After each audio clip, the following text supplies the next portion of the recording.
Hello, everybody, and welcome to the Smoko Podcast. My name is Alexis Armstrong, your host. Nice to meet you. The Smoko Podcast is a place to celebrate and highlight women, trans women, and non binary folk working within STEM and trade occupations. So please tune in, take a freaking break. We are on Smoko. Today, we are joined by the lovely, legendary Chippy herself, Bardie Somerville. You may recognize her from Instagram. Bard's Builds, where she runs a wonderful platform that empowers and educates women about the skilled trades and about a career as a carpenter within construction within the skilled trades. And she really just highlights her experience and how wonderful this journey of becoming a chippy has been and how impactful it has been on her life. And so I can't wait to talk about that and talk about her experience. We're going to also talk a little bit about the show The Bridge because she won it. She won a reality TV show, which is absolutely incredible. I mean, she's just done so many things at such a young age, and it's pretty unbelievable. So I can't wait to get into it. This has been on the docket for a long time, and I'm just so excited. Bardie, thank you so much for coming onto the show. Thank you so much for having me. What an intro. I was like, wow, I sound absolutely like a bit of a star. You are a bit of a star. Come on, like if you don't know that, like wow, no, you are completely a star, and like it's just I mean, it's you have to incredible. back yourself. You have to be a number one fan. So stardom.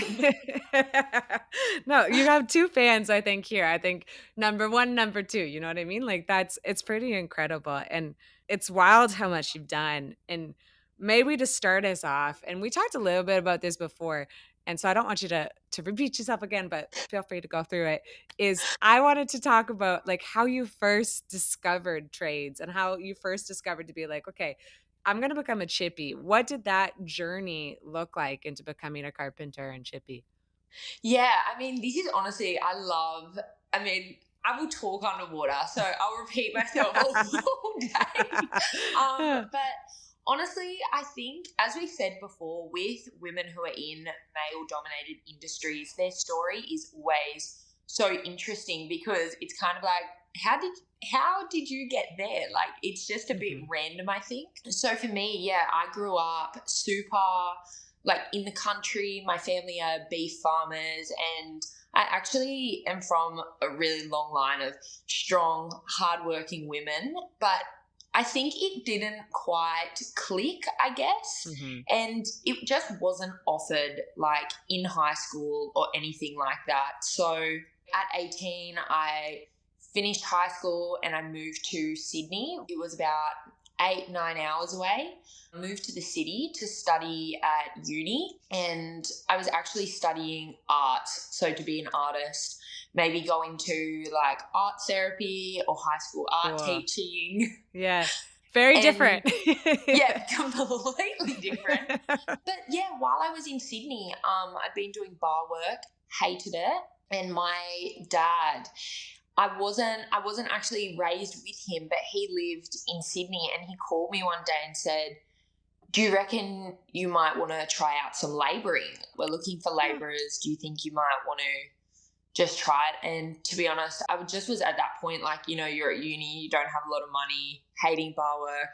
And I thought, oh, honestly, fuck it. Like, I'm just going to do it. Like, I'm just going to Yeah. do it.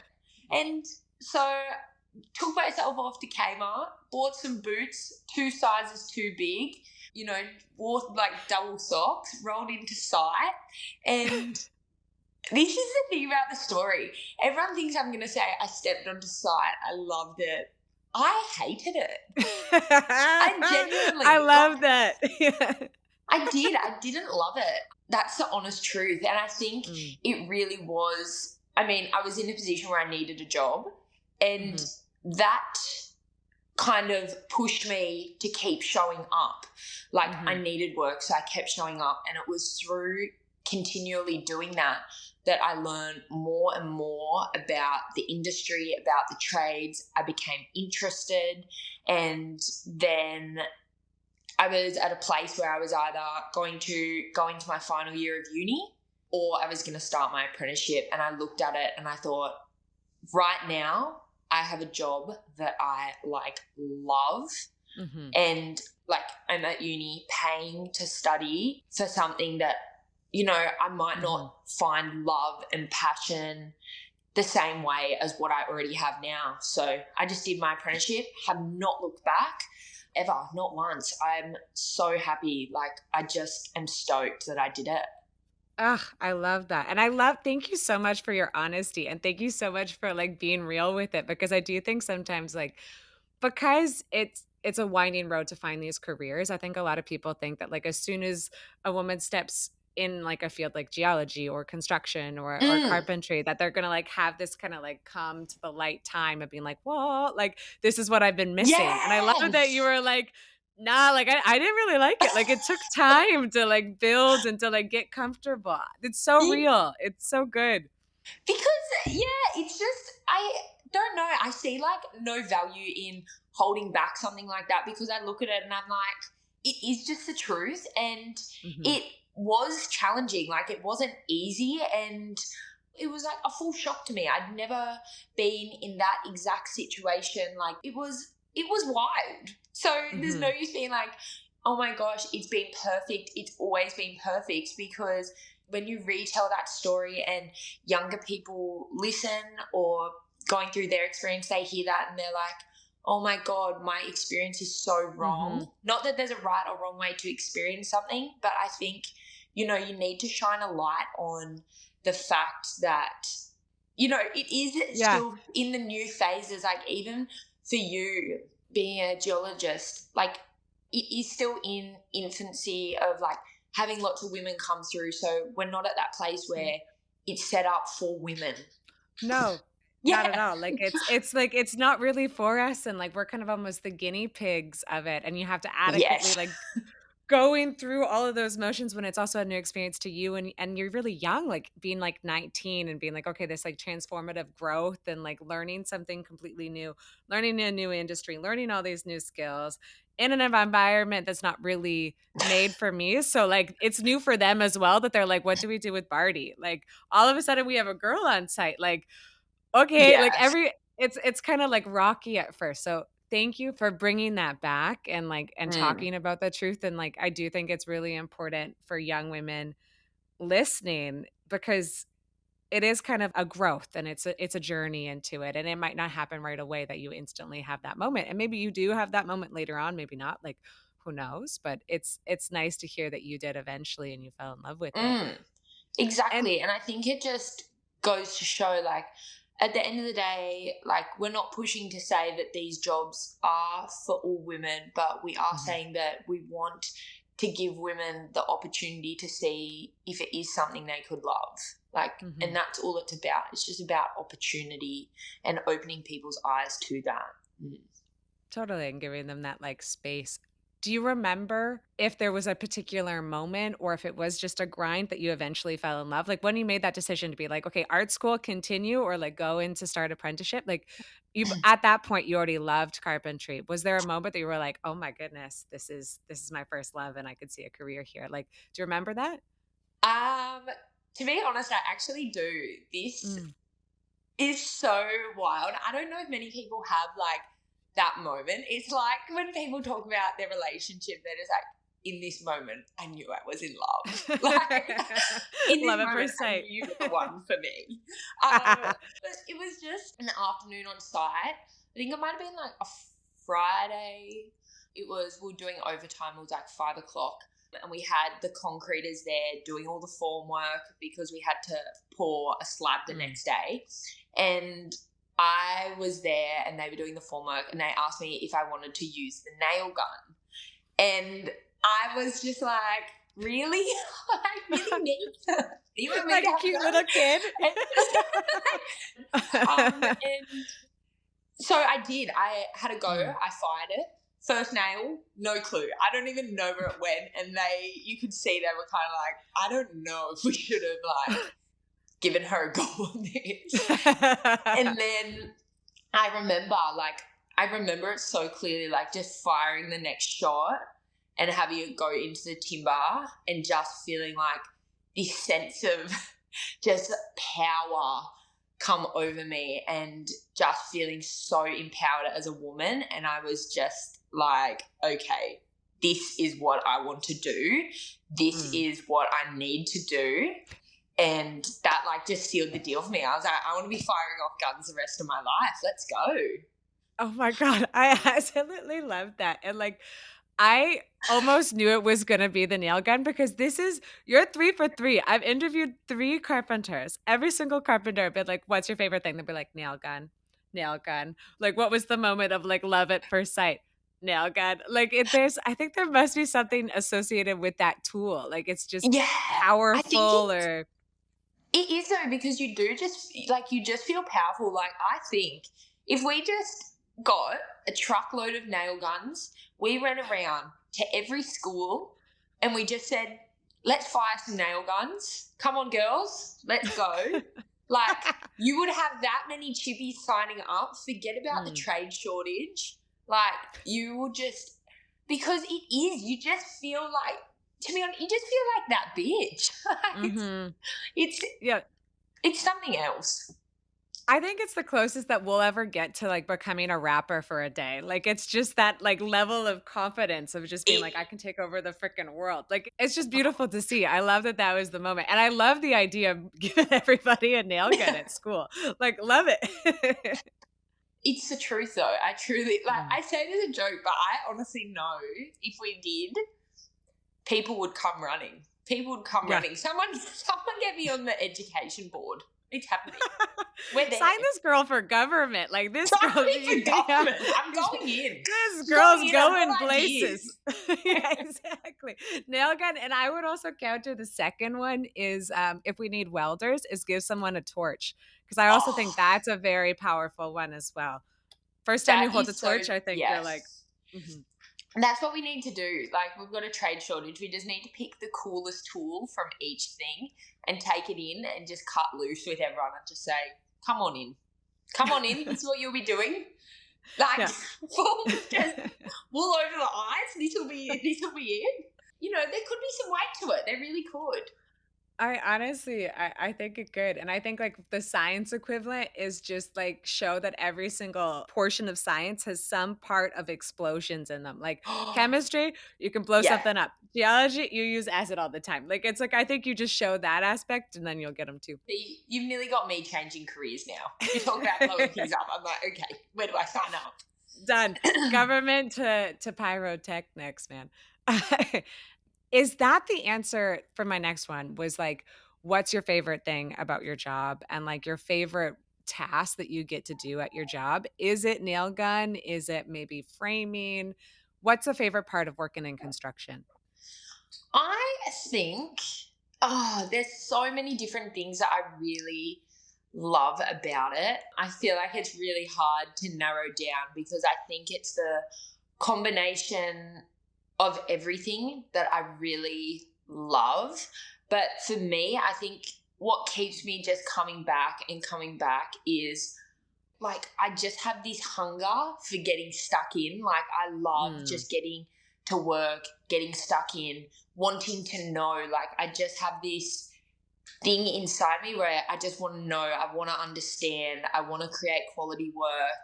And I think it's just the challenge of each day.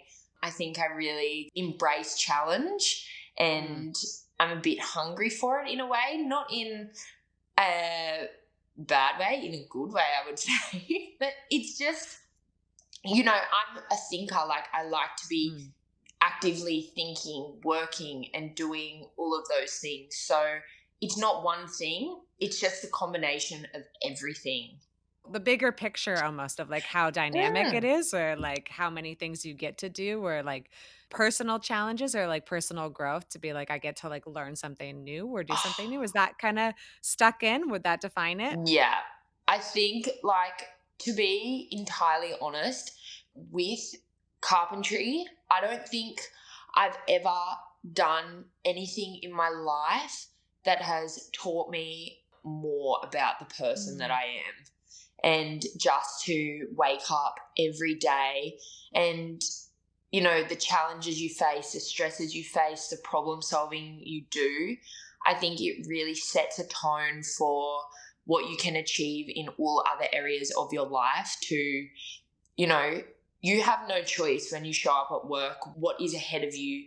You can't change that. It's your job, it's what you do. Mhm. And to get to that point where you go, this is it, I'm showing up, I'm getting it done, like that is seriously powerful to then carry on into all other aspects of your life.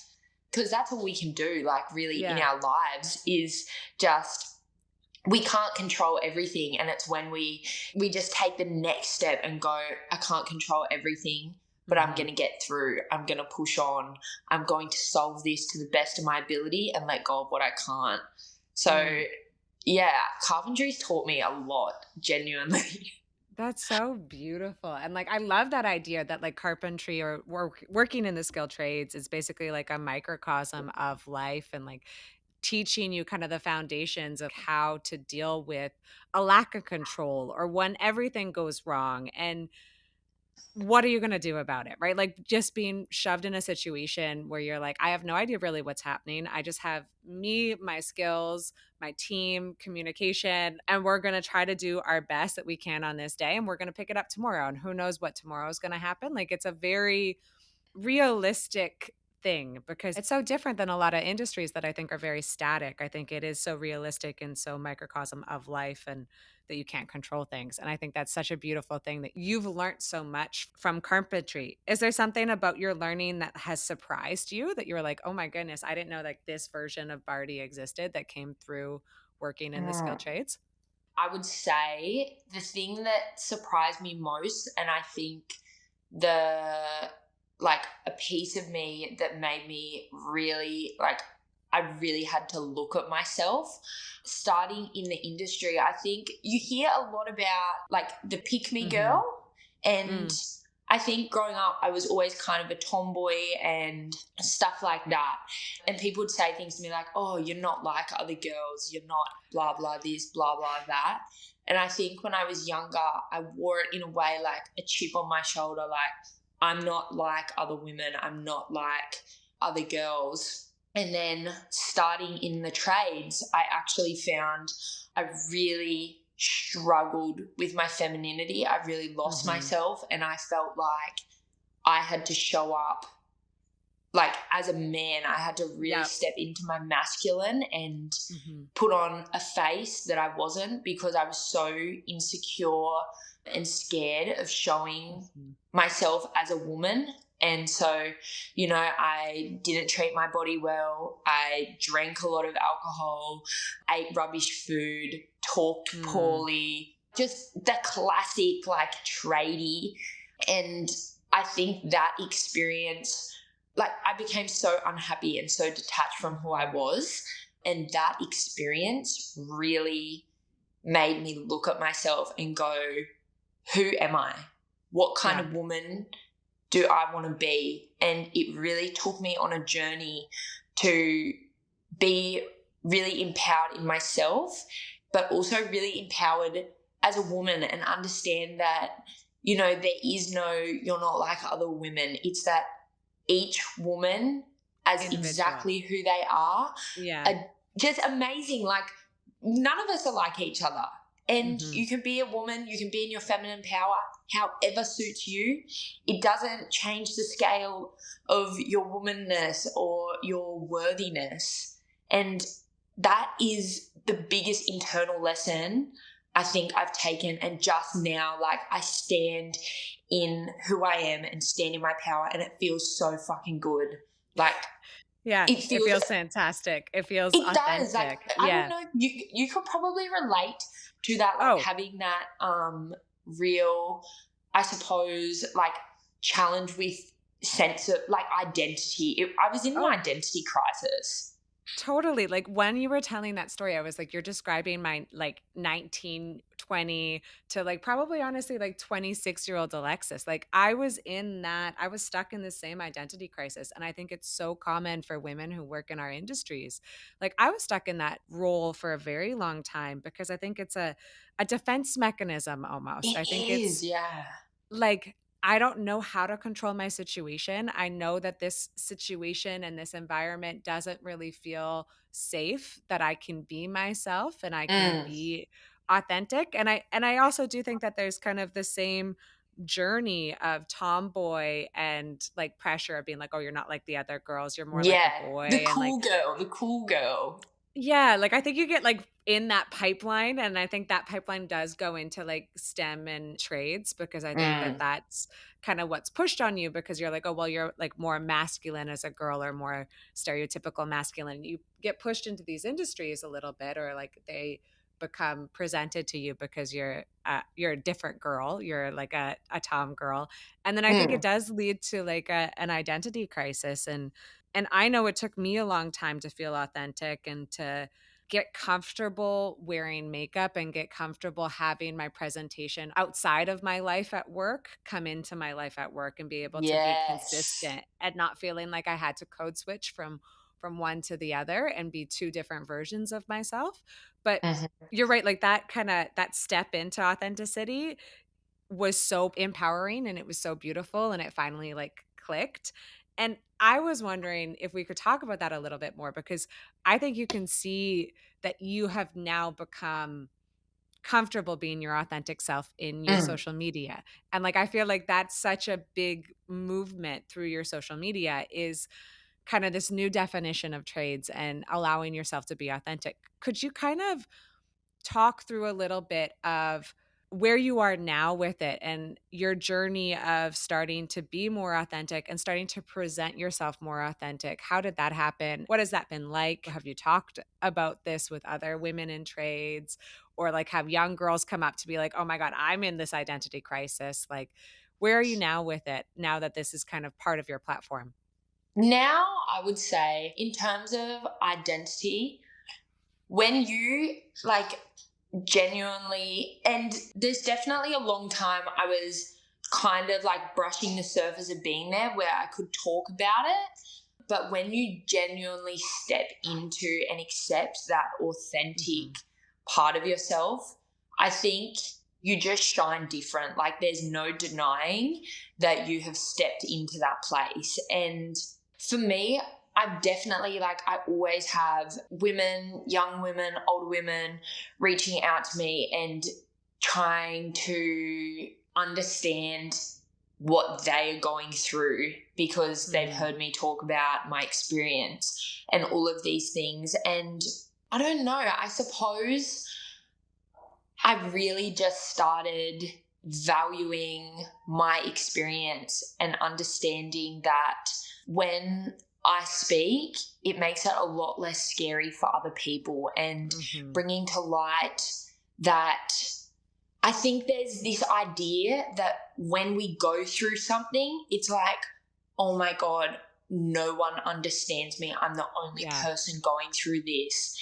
It's so not true. Like, you look around, and right this second, everyone is going through something. And bringing that to light and going, this is something that happens. We all go through this. Like, learn from me. There's power in your authentic Mhm. self. Take the journey. I think we get really scared to take that journey of self discovery Mhm. because it is scary and there's all these weights around us of who people want us to be, who we have been, who Mhm. they see us as, or the hopes that they have for us for our own future. But it's just like, it's your own journey to take. Yeah. And that's why on my social media, I just really try so hard to be authentic. If I'm having a great day, I'm like, I'm having a great day. If I'm having a tough day, I'm like, look, I'm feeling off today. It's Mhm. okay. We all feel off. We're all going through something. And like, everyone carries the weight of the world on their shoulders. It Yes. doesn't matter what they're going through. Totally. Like everyone's going through shit. Everyone's going through a silent battle that you might not know about. Exactly. And everyone kind of is living a different moment in their lives. Like I think one great quote is like this too shall pass. Like some people might be in like the highs of their life, some people might be in the lows, Yes. some people might be in the middle. Like you have no idea kind of where someone is on their transformation and their journey. And I love that idea of seeing yourself as kind of an advocate and seeing yourself as a mentor and realizing that there's value in your story. And I think that that's such a beautiful Mm, realization to be like, okay, like I have impact, and then this is an important conversation to have. And this is an important way to show up in the world, especially in this community where we don't really have many mentors or mm, advocates, is to like show up correctly and show up truthfully and authentically to me right now, to like this version of myself. And it kind of brings us to the next one. You are very open with talking about mental health, which is beautiful in itself as well, and also very important in these industries, because these industries are known to have struggles with mental health and to kind of mm. be a culture that's high paced, high stakes, not much rest, a lot of like drug abuse, sleeplessness, like a lot of stuff goes into our industries that make it kind of this like hot pot environment that's like perfect for people who could struggle with mental health or not being supported with their mental health. So I love that you talk about it because I think it's so important. And you kind of talked about your idea of being a mentor and being an advocate. I was wondering if someone is out there listening. I think the hardest part is taking that first step and admitting to be like, okay, something's going up, or this is me today, is no pretense. Like today is a shit day and I'm not going to pretend like it's good. What helped you kind of take that first step of talking about it, and what's helped you really on that journey of being open with your mental health?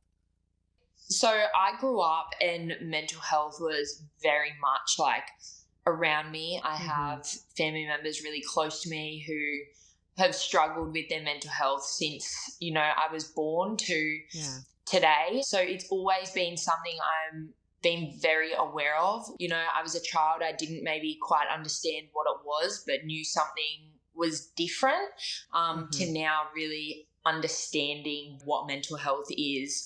I mean, I still do struggle now, like I'm human. And I Mhm. think Yeah. if you've really, yeah, I'm human. And Yeah. if you're someone who is kind of has grown up with, like, because our brains, get wired a certain way, we learn what life is through the lens of, our parents, our family, our friends when we're really young.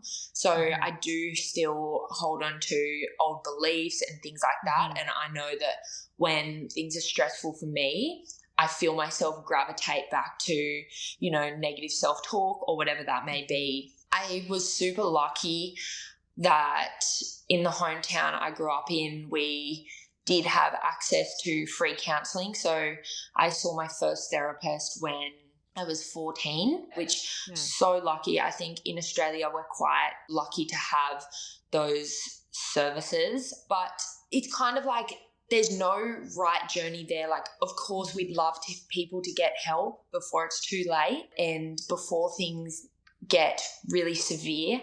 But I Mhm. know for myself, it really took me getting to a really low stage, being severely depressed, really bad anxiety, struggling with alcohol abuse, Mhm. which the trades definitely didn't help. Yeah. It really took me going down that path to have a hard look at myself.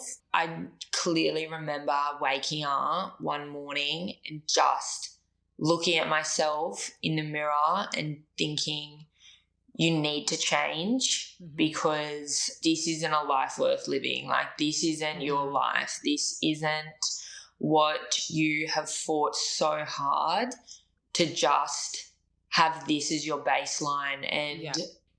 as an apprentice, I didn't have a lot of money. I found free counseling and I went and did a lot of group therapy. Yeah. Like, it's really just been a continuous journey for me. Like, I'll go down, I'll go up. And it's just getting the tools to get better each time. Like, each time you struggle, you get more tools, you get better at Yeah. coping. Yeah. And I would say anyone who's struggling, I've been having this conversation a lot recently, actually. If you are struggling and in your head, you're like, I don't know if I need help, it's bad, maybe it's not bad enough, other people have it worse, like in men Yes. especially, Yeah. very common. Yeah. Get the help, reach out. There's no harm. Like, I could be the happiest person in the world, I'll still have something to talk about even if Mhm. it's not the moment now, we all have things that, trickle back through from the past for Yeah. us to work through.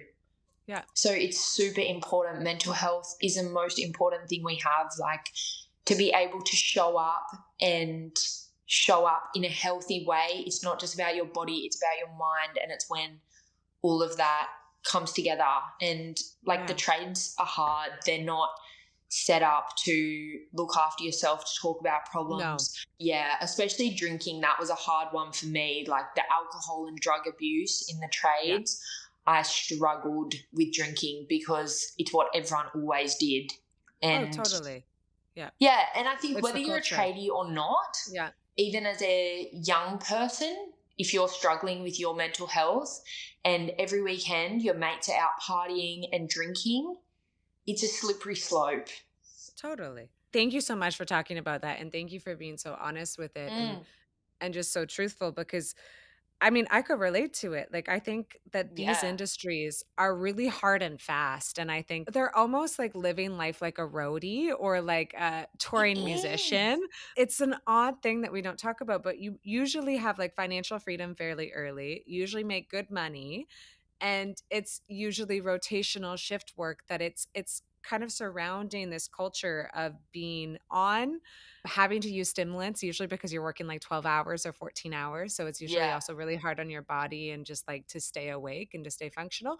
And then it's all surrounding drinking culture. Like, I didn't realize how much of a depressant alcohol was in my life, and I had to have the same reckoning at like 26, 27 to be like, what is my life right now? Am I happy with where it is currently? And is this going to be my baseline? And just I'm feeling very depressed. I'm feeling very lost. I feel like all I do is like drink and work and drink. Like it's just it felt very stuck in that culture. And I think that that kind of creates unfortunately a bunch of problems with mental health and a bunch of struggles with mental health. And it wasn't until really recently that I think I had the courage to finally talk about it and to finally like speak to someone. And I think what you touched on is this idea of almost like sadness Olympics is how I qualify it. That a lot of people be like, okay, well, I'm sad, but like other people are at a 10 and I'm at a 1. Like I'm at amateur Yeah. sport and they're at like Olympics, and like ranking your sadness and being like, okay, well, when it gets to like a 6, I can talk to someone and then it's given space and it's allowed to be sad. And you're like, no, you can talk about being sad at a Yeah. 1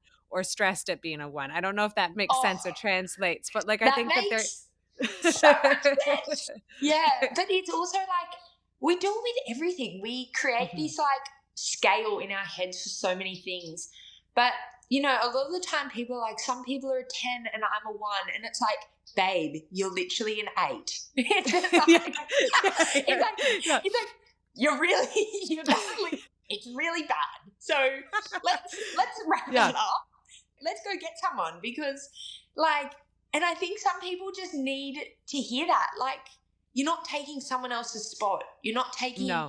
anyone else's time, and you're only doing a disservice to firstly yourself Mhm. and then every other person around you. So all these people that you're so worried about showing up for, like, oh, Yeah. I can't, like, there, I need to, like, I need to keep pouring myself out for all these people. It's like, you have nothing to pour out. Like, go and get a Focus on you. refill.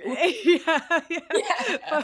Yeah. Go get refilled. No, but it's so true, man. And like I think like I come from a similar background of like a lot of people in my life struggled with mental health, and it was something that was around me early on. And Mm. I'm sure that you probably have like talked about your childhood to people and you're like, oh yeah, it was fine. And people's faces will be like, oh, and you're like, oh, I know. okay. I know. You just like traumatic event. You're like, what? That's not normal. And people are like, no, that is bad. You need Yeah, the light. man. I'm like, Go oh, refill. yeah. Yeah. I'm going to the Powerade station. I'll be back. I'm like, I need the Yeah. electrolyte. Oh, Oh my god. No, but it's so true. And like thank you so much for talking about it. And maybe like one of my questions is what are you the most proud of? Like what for you has been the proudest achievement of working in the trades? And maybe it's this, maybe it's a platform of like being authentic, talking about mental health, being yourself, or maybe it's school. I don't know, but what's your proudest achievement? My proudest achievement is easily this. It's Mm. easily, coming to a place where I accept myself. On the other side of that, I would say recently it's shifted a little bit. I've gone into site management at the moment, and I've really appreciated, I don't know, I can see how the shifts I've made within Mhm. myself reflect into the team that I work with, and I can look at how people have done my job their way, and that now I get to do it in my own way and step into each day and really like give back to my team, create a safe and a Mhm. healthy environment for them. So that's been something that I have immense gratitude for, that I just have that opportunity. But yeah, definitely my journey I'm most proud of. Like, you could give me any award, anything in the world, and it would never equate. Mhm. It would never Mm, be the same. No, I yeah. think I love that answer because I feel like it goes back to what we were just talking about, like refilling your Powerade station, right? Of like Yes. how beautiful it is that you refilled yourself and you worked on yourself and you had this beautiful journey. And then now to see the consequence of how that actually impacts people in your life and people that you care about in your team. And congratulations of having that management spot and being able to create that team and create that kind of environment. I think that's a very beautiful thing. Thank you so much. Yeah, it's been, I mean, what can I say? It's just a privilege. Like, Mm. I'm just grateful. Like, Hmm. I know that I've really worked hard to be where I am, to be who I am, but like, I'm just grateful every day. I'm grateful for myself that Mm. I made the choices to give myself the opportunity to, believe that I was worth more than the choices I was making. And Hmm. I'm grateful for every single person who's come on the ride with me, whether, they taught me something challenging or they've just, been the wind beneath my wings, really. Yeah. No, it's the like lessons learned throughout the journey and the people who've like come with you. And this is maybe the flip side question of like the proudest is there something currently that you're like working on that still scares you, that like is a fear right now, maybe with a new role, or is there something that you're like, okay, well, that's where my attention needs to go, that's kind of the next layer of the ladder? I would I was gonna say it's not really work related, but I feel like it's Mm. something that just flows through all of my life. But right now, I'm really working on vulnerability. And I feel like I'm vulnerable in all the ways with like connecting and all of these things. But I think it's just things have moved really quickly for me. Mm. And that's amazing. Like, I've worked so hard, and then it's being vulnerable to step into the unknown and to step into the next place and just to continually let go. When I have things come up for me, I always sit and take the time to go, why is this coming up? Where have I Mhm. experienced it? And a lot of things that have been coming up for me lately, I sit back and I'm like, this is a vulnerability Yeah. thing that's coming up right now. So that's something I'm working on, which I feel Mm. like that's vulnerable to say. Oh, Um, completely. Yes. yeah, but yeah, I think that's kind of a funny one, but that's genuinely what I'm working on within myself right now. Mhm. No, that's a good one. Like, that's a like, a s terrifying fear. I think that's a universal Terrifying. fear. Like, I think that, like, of, like, all the fears ranked, like, that is no one's good at being vulnerable. You don't learn that, like, right off the get-go. Like, that's something No. that takes time, it's clunky, it's messy, it's scary, and, like, a lot of people shy away from it and will never have that transformation or will never have that conversation. So that's really cool that you're working on it, and that's something that's coming up right now in your life of being like, okay, that's a vulnerability block, and what do we do about it and what's the next step. So this is a little bit different. This is a different thing than working in the trades and being a chippy, but I did want to talk about it is that you won the show The Bridge, which I didn't even know. I just knew you as a carpenter and a chippy. And then when I was researching you, The Bridge was showing up and I was like, what in the world? Like, what And is this? Yeah, and, like, me and my family got into it. We were, like, Oh all my watching little gosh. clips, and we were like, "Whoa, this is crazy," and, like,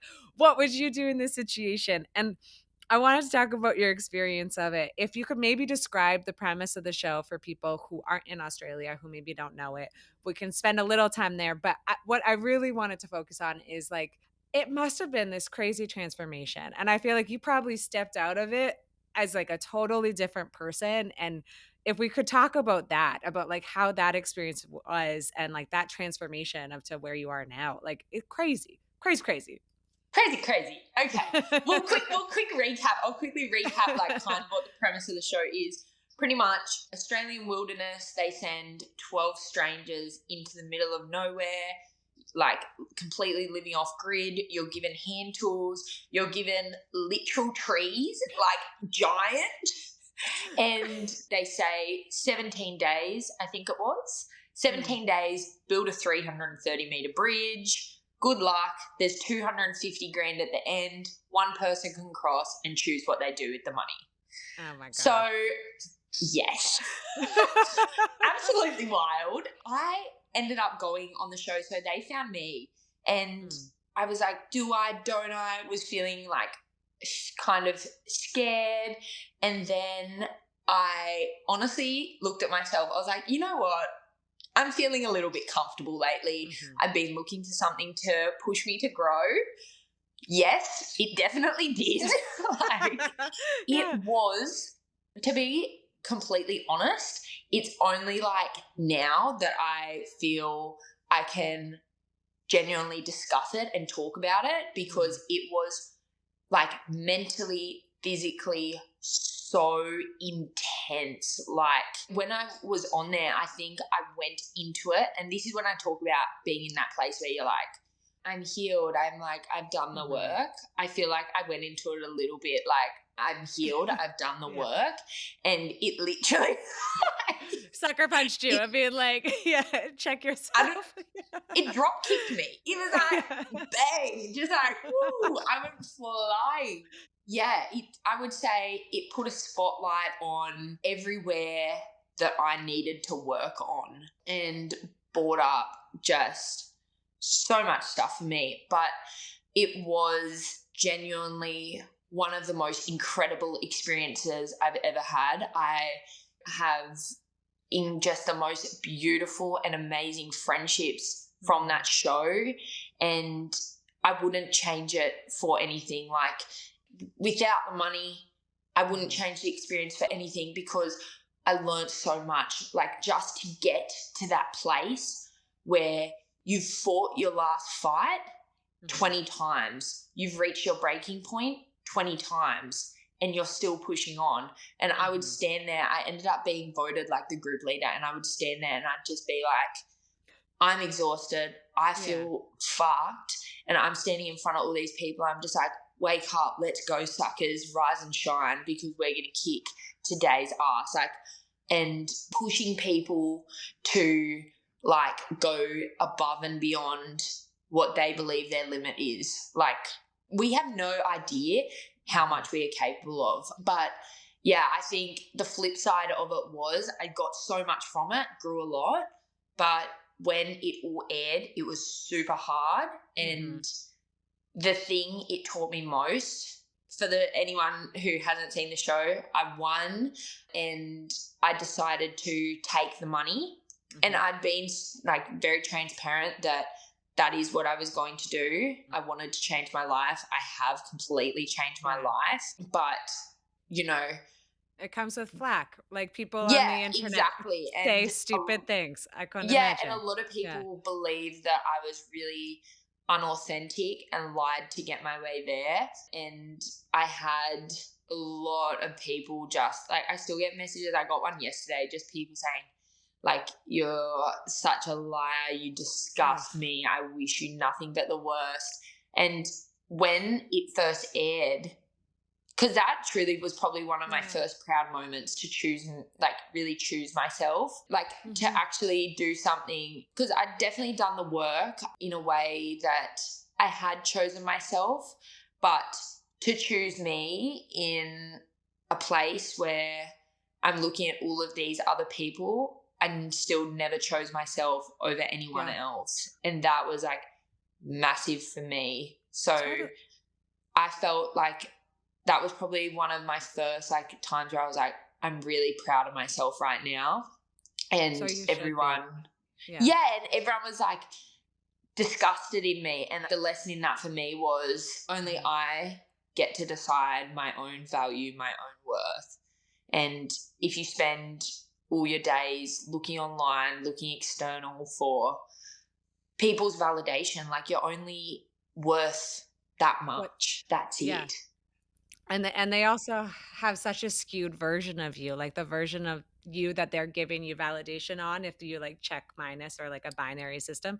It's so tiny. It's not even you. Like it's like this one snapshot that they don't know you and they're like trying to give Yeah. you this passing thing. And what I wanted to say about the idea like you should be so proud of yourself for choosing you. And I think as a society, I think that we're not comfortable when women choose themselves. I think Yes. I think we're so comfortable with women being these like kind of giving figures or supporting role Yes. figures that like they would give everything to anyone else. But if a guy did it, I feel they would be like, oh yeah, well, like he's a boss and like he deserves it and he was the group leader. Ah! And like I do think that there's that view on it. Good for you for like showing up for yourself and choosing Mm. yourself and like having that boundary. I think it's so powerful. And I think it's a good thing that women should see that to be like, yeah, this young girl kicked ass and she chose herself and that's pretty beautiful. Oh my gosh. You are just gorgeous. I like definitely now looking back, I feel that. Yeah, I'm proud of what I did. I'm happy. Like, I did what I Yeah. did. And it's like another lesson in making your choices, backing your choices, moving on. And as you said, a woman does it, and everyone is like, you should have, like, people are Mhm. always going to want more from you. It's like that saying, you could be the sweetest peach in the world, and some people just fucking hate peaches. I have, but I also think that's like the most Australian like saying of all time. I don't know why, but I'm like, like I could never see a Canadian say that to me. I'd be like, what the fuck? Like, excuse me? Excuse Sorry, me. what? Yeah, but Yeah. it's true. It's like you never know like what does it for other people. So like it's this idea of validation of like Mm. their validation is so narrow and so small and like yeah, you could be perfect, but like for them you're nothing. You're not within that like narrow range of validation. And so yeah, I agree. I did want to ask about the bridge though a little bit more. One last kind of like Yeah, no, follow-up go. question on it is do you look back at it almost and like not recognize yourself when it aired? Because I think like to be so young and to be a team leader, to be like, okay, guys, like push yourself like to the next degree. Let's like kick this day. Do you look at that and be like, oh my goodness, I did that? Like that's almost a character or like kind of detached from you? Or like, was it you're like, oh yeah, I've always been like that? Or do you look at it and you're kind of in awe of being like, wow, I don't recognize that version or like what they pushed me to or on day 17, I can't believe I did that. Mm. I think I still look back, and for that younger version of me, I am in awe that she was able to stand in her power like that. I'm Mm, just like, yes, get it, I queen. love Like, looking back it. at that past version of myself, Yeah. I think, oh my gosh, that was, a really powerful moment for me to just see how much I was truly capable of, and not just in the way of like winning a show, blah blah blah, but Mhm. standing up for my team, taking it to the next level, like all of these things. I've always had this kind of like this dog in me. Dog. Like, I've got that dog in me. That dirty I've got dog. that dog in her. Sorry. But But I've it's true, you always like the had that. hunger. Yeah. Yeah, like, and just this grit. And Mm, I think the thing about me is I'm so willing to just like get down there with you and just know that you can go so much further, like just mm. push you, but in like the most beautiful and loving way. 'Cause you've done the Like, work. Yeah, like you're yeah, stuck in, but you've done the work. Yeah. yeah, exactly. And Yeah. I don't know. I look back at her and like, I think there's just no use when we look back at our old choices and older parts of ourselves and, you know, curse ourselves because we did the best of what we knew at that time. And like, look back, be grateful. She's the one who got me here. Yes. And every girl, every woman I've been has brought me to where I am today. And like, immense gratitude that her at every stage just held on, even if it was like a pinhole of belief. Yeah, Like, and, like a hope and a prayer, like yeah, she yeah, she on got you Jovi, here. living on a Yeah. prayer. Yeah, even though the Bon Jovi back there at 14 got you here, but, like, there's something Yeah. so there's something so beautiful about that, and, like, I love that idea of being grateful for past versions of yourself, even if they might be a little bit cringy or embarrassing or, like, maybe not perfect, just realizing, like, those were the only tools that you had at the time, and, That like, was it was it. enough. Yeah. And we like put so much pressure on ourselves, like, why weren't you better? Why didn't you do? It's just like, you're lucky you did that good because you didn't have a lot to work with, babe. Yeah. It should be a round of applause. Yeah. But as you said, we're always working on that scale system, whether it's Mm. against ourselves, against everyone else. So it's just like, it's what we do, and we need to fucking cut it out. Literally. Get gone, man. Yeah, that's not Yeah, like we're get not doing that gone. anymore. Get Hit gone. the Get that road. dog gone. Yeah, exactly. Well, I love that because my last question was like kind of like what has helped you succeed? Like what is like something that you could distill? But I feel like it's the dog. Like that's the answer to that of like The what dog. the dog in you has helped you That's the dog succeed. in me. Honestly, I feel that what keeps me going, like every day when I wake up and people think I don't struggle, people think I have this attitude where I like throw myself out of bed, I'm like kicking the door down, but I don't. I wake up and I just start by putting one foot in front of the other and then the next and then the next. Some days I'm skipping. Some days, like, my toes are just grinding across the ground. You have a broken foot. Yeah, exactly. I've got 2 broken legs. I'm crawling. But it's just putting that one foot in front of the other. And I look at myself and I'm just like, you haven't come this far to just come this far. I look at my younger self and I'm just like, she fought to be here. I'm going to keep on fighting this good fight. Yeah. I don't know if you guys say it, but I feel like we say it a lot in Australia. We just say, just fuck around and find out. And Yeah, we do fuck around and find out. Like, Canada and Australia, though, I feel like are very similar. We're just we're like, niche. We're niche. Yeah. I love it. I absolutely love it. And I feel like I could end it here, but I'm going to be a little bit greedy and I'm going to ask one last question and then that's it. But I wanted to end it on a point of joy and excitement. And I was wondering if you could talk about something that's like a top of mind that's inspiring you right now of like being in the trades, being a chippy, or it could be outside of work, anything. Like what right now is bringing you joy and inspiration that is helping you put like one foot in front of the other to be like, yep, let's keep on freaking going. Oh my gosh. I feel like this is, it's like semi-joy, semi-like heavy. Okay, that's fine. That's okay. That's good. But this It's is real. like, this is the truth. Right now, my granddad is really ill and has cancer. And I went and I spent some time with him. And I grew up very close with my grandparents because my dad wasn't around. I had a single mum, my sister and I. So they played a really big role. He was the most, he was my male figure growing up. Yeah. And when I spent time with him, I looked at him and I looked at him. I looked at everyone in the room. Yeah. And I thought, you don't even realize the beautiful impact you have left on this world.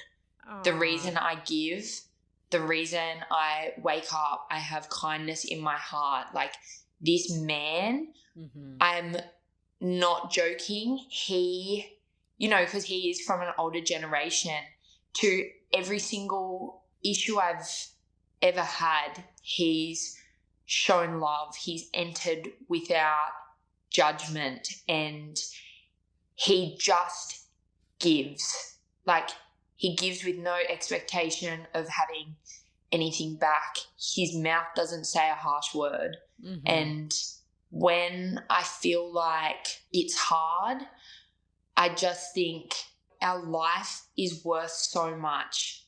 Knowing him in my life, having him in my life has taught me so many beautiful things. And that's what we all do for each other. Like, Mhm. it's so meaningful, the time we have here, the connections we have. And through him, I feel so inspired to have incredible, beautiful, authentic connections and Mm. to just keep going. Aw, that's That's the truth. gorgeous.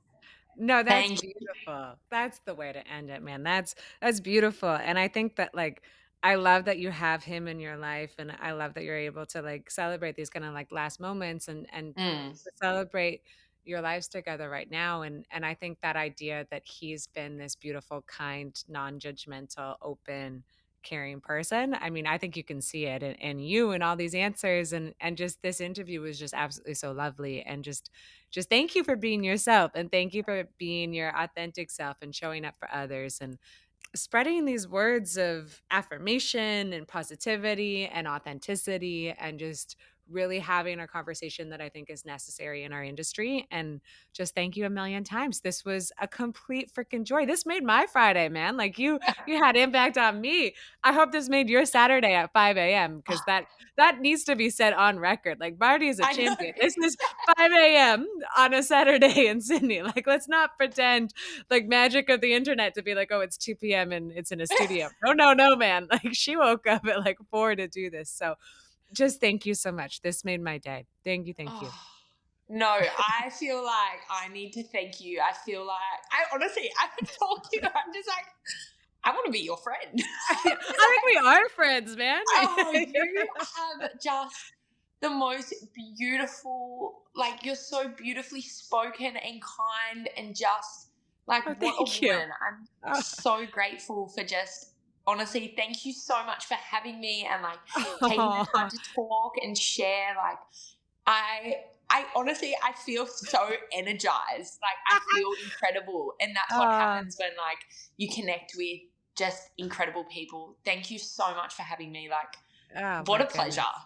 No, agreed. I like honestly am fangirling the same way. It's like freaking ditto, man. And if you're ever in Vancouver or in Canada, you come over, right? Like it's please. If I Yeah. if I come to Canada, I'm coming for Yeah. you. Please, if I come to Australia, I'll give you a shout. This has been Oh, beautiful. No. definitely. Well, thank you Thank you. very much. Thank you, thank you. And thank you guys for listening. I hope you loved it as much as we frickin' are like giggle gals over here. So just thank you for listening. We're Smoko. We will be out next week as well. And ta-ta for now. See you later.